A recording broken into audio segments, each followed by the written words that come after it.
فرمایا ان اول بیت وضع للناس، سب سے پہلا جو گھر ہے لوگوں کے لیے جو وضع کیا گیا، جو تعمیر کیا گیا عبادت کے لیے، وہ بیت اللہ ہے۔ یعنی اس وقت پوری روئے زمین پر نہ کوئی گھر تھا، نہ کوئی مکان تھا، نہ کوئی جناب والا درخت تھا، نہ کوئی اور چرند پرند، نہ کوئی انسان حیوان۔ سب سے پہلے جو رب تعالیٰ نے دنیا کو بنانے کے بعد، زمین کو بنانے کے بعد جو پہلا گھر جو ہے وہ تعمیر فرمایا، وہ بیت اللہ ہے،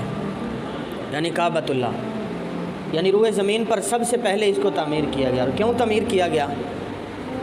کہ جب اللہ تعالیٰ نے فرشتوں کو پیدا فرمایا تو آسمانوں پر بیت المعمور کو تعمیر فرمایا، اور فرشتے اس کا طواف کیا کرتے تھے اور ابھی بھی کرتے ہیں۔ جس طرح زمین پر بیت اللہ ہے، لوگ حج کرتے ہیں، زیارت کرتے ہیں، اس کا طواف کرتے ہیں، اس کے گرد چکر لگاتے ہیں، اس کی طرف رخ کر کے رب کی عبادت کرتے ہیں، اسی طرح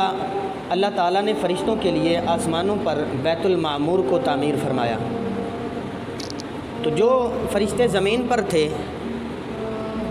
انہوں نے بھی رب کی بارگاہ میں عرض کی کہ یا اللہ، جس طرح آسمان والے تیری تسبیح و تحلیل کرتے ہیں، تیری حمد و ثنا اور تیری پاکی بیان کرتے ہیں، اور ان کے لیے ایک گھر ہے آسمان پر، تو ہمارے لیے بھی زمین پر ایک ایسا گھر بنا کہ جس کی طرف رخ کر کے ہم تیری عبادت بھی کریں اور جس کا طواف بھی کریں اور جس کی زیارت بھی کریں۔ تو اللہ تعالیٰ نے فرشتوں کو ہی حکم دیا اور کعبۃ اللہ کی تعمیر فرمائی۔ یعنی سب سے پہلی جو بنیاد کعبۃ اللہ کی ہے وہ فرشتوں نے رکھی اور رب تعالیٰ کے حکم سے رکھی۔ اس کے بعد حضرت آدم علیہ السلام جب زمین پر تشریف لائے جنت سے، تو اللہ تعالیٰ نے دوبارہ حضرت آدم علیہ نبینا علیہ السلام کو حکم فرمایا کہ آپ بیت اللہ کی تعمیر دوبارہ جو ہے وہ فرمائیں، یعنی دوبارہ اس کو تعمیر کیا جائے۔ تو اس وقت حضرت ابراہیم علیہ السلام، حضرت آدم علیہ السلام نے جو اللہ کے نبی ہیں، زمین پر جب تشریف لائے تو بیت اللہ کو تعمیر کیا، اور فرشتے جو ہیں وہ پتھر اٹھا اٹھا کے لا کے حضرت آدم علیہ السلام کے پاس لاتے اور حضرت آدم علیہ السلام بیت اللہ کی تعمیر فرماتے۔ تو دوسری جو بڑی تعمیر ہے بیت اللہ شریف کی، کعبۃ اللہ کی، وہ حضرت آدم علیہ السلام کے ہاتھ سے ہوئی۔ اس کے بعد یہ سلسلہ شروع ہوا اور چلتے چلتے حضرت نوح علیہ السلام کی قوم پر جب عذاب آیا، طوفان نوح آیا، تو اس وقت کعبۃ اللہ کو آسمان پر اٹھا لیا گیا فرشتوں کے ذریعے۔ تو طوفان جب آیا اور گزر گیا، اس کے بعد پھر جو ہے کعبۃ اللہ چونکہ اس وقت آسمان پر اٹھا لیا گیا اور اس کی بنیادیں صرف رہ گئیں، اور تاریخ میں آتا ہے کہ سرخ رنگ کے جو ٹیلے تھے اس کی طرف لوگ رخ کر کے عبادت کرتے اور اسی کا طواف کرتے، جو نوح علیہ السلام کے بعد، نوح علیہ السلام جن کو آدم ثانی کہا جاتا ہے، یعنی جب حضرت آدم علیہ السلام کی قوم پر عذاب آیا، طوفان آیا، تو ایک مرتبہ ساری دنیا جو ہے وہ خالی ہو گئی انسانوں سے، تو وہی افراد بچے جو حضرت نوح علیہ السلام کی کشتی میں سوار ہوئے، اور پھر ان لوگوں سے دوبارہ جو ہے وہ آگے انسانیت کا سلسلہ چلا، تو اس لیے حضرت نوح علیہ السلام کو آدم ثانی بھی کہا جاتا ہے۔ تو دوسری تعمیر حضرت آدم علیہ السلام سے ہوئی، اور پھر کعبۃ اللہ جب اٹھا لیا گیا آسمان پر، تو تیسری تعمیر جو ہے وہ حضرت ابراہیم علیہ السلام کے ہاتھ سے ہوئی۔ جب حضرت ابراہیم علیہ السلام کا سامنا نمرود سے ہوا، اور اس کے بعد جب آپ اپنے بیٹے حضرت اسماعیل علیہ السلام کو لے کر عرب میں آئے اور جہاں بیت اللہ پہلے تھا وہاں تشریف لائے، تو حضرت آدم علیہ السلام، ابراہیم علیہ السلام کو دوبارہ حکم ہوا رب تعالیٰ کا کہ جو ہے اس کی تعمیر دوبارہ فرمائیں۔ اللہ تعالیٰ نے حکم ارشاد فرمایا، ربنا وجعلنا مسلمین لک ومن ذریتنا امۃ مسلمۃ لک وارنا مناسکنا وتب علینا انک انت التواب الرحیم۔ تو حضرت ابراہیم علیہ السلام نے کعبۃ اللہ کی جو ہے وہ تیسری تعمیر فرمائی۔ اب حضرت اسماعیل علیہ السلام پتھر اٹھا کے حضرت ابراہیم علیہ السلام کے پاس لاتے،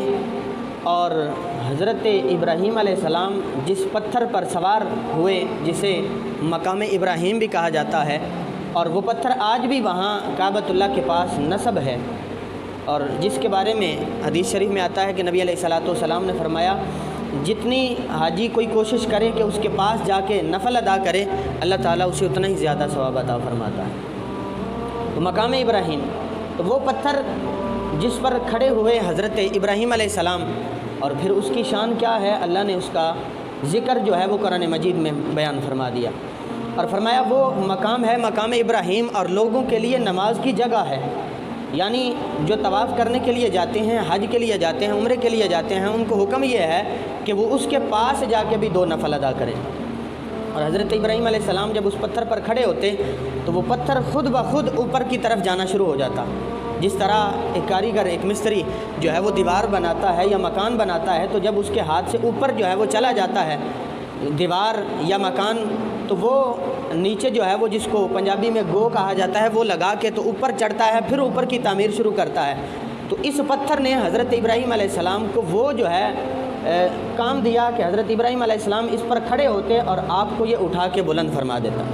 بلند کر دیتا۔ جب نیچے آنا ہوتا حضرت ابراہیم علیہ السلام ارادہ فرماتے تو یہ پتھر آپ کو نیچے لے آتا، اور حضرت ابراہیم علیہ السلام نیچے تشریف لے آتے۔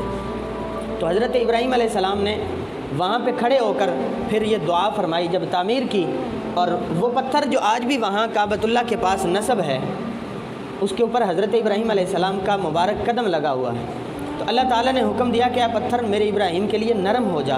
اور وہ ریت کی طرح نرم ہو گیا، اور حضرت ابراہیم علیہ السلام کا قدم وہاں پہ جو ہے وہ نقش ہو گیا۔ آج بھی وہ قدم اور وہ پتھر اور وہ مبارک جگہ اسی طرح قائم اور دائم ہے جس طرح آج سے پہلے حضرت ابراہیم علیہ السلام کے دور مبارکہ میں تھی۔ تو اس سے ایک بات یہ بھی معلوم ہوتی ہے کہ جس قدم پر اللہ کے نبی کے، اللہ کے خلیل کے جو ہے وہ جس پتھر پہ قدم لگ جائیں وہ پتھر قیامت تک سلامت رہتا ہے، تو پھر اللہ کے نبیوں کے جسم کا جو ہے وہ مقام اور مرتبہ کیا ہوگا، انہیں مٹی کس طرح نقصان پہنچا سکتی ہے، اور وہ کس طرح معاذ اللہ بوسیدہ ہو سکتے ہیں۔ تو وہ پتھر آج بھی اسی طرح سلامت ہے، بلکہ اللہ تعالیٰ فرماتا ہے فیہ آیات بینات مقام ابراہیم، فرمایا اس میں نشانیاں بھی ہیں اور وہ برکت والی جگہ ہے، لوگ اس کے پاس جا کے برکتیں حاصل کرتے ہیں۔ اور پھر کیا ہے، نفل تو پورے حرم شریف میں بندہ کسی جگہ بھی ادا کر لے، نفل کا ثواب تو نفل کی صورت میں مل جائے گا، اور وہاں پر تو پھر فضیلت ہی اور ہے کہ جو بندہ وہاں جا کے نماز ادا کرے حرم شریف میں، اللہ تعالیٰ اسے ایک نماز کا ثواب جو ہے وہ 1,00,000 کے برابر عطا فرماتا ہے۔ تو حضور علیہ السلام نے فرمایا کہ جو بندہ وہاں مقام ابراہیم کے پاس جا کے نفل ادا کرے اللہ تعالیٰ اسے اور بھی زیادہ ثواب عطا فرماتا ہے۔ اس ثواب کے زیادہ ہونے کی ریزن کیا ہے، وجہ کیا ہے؟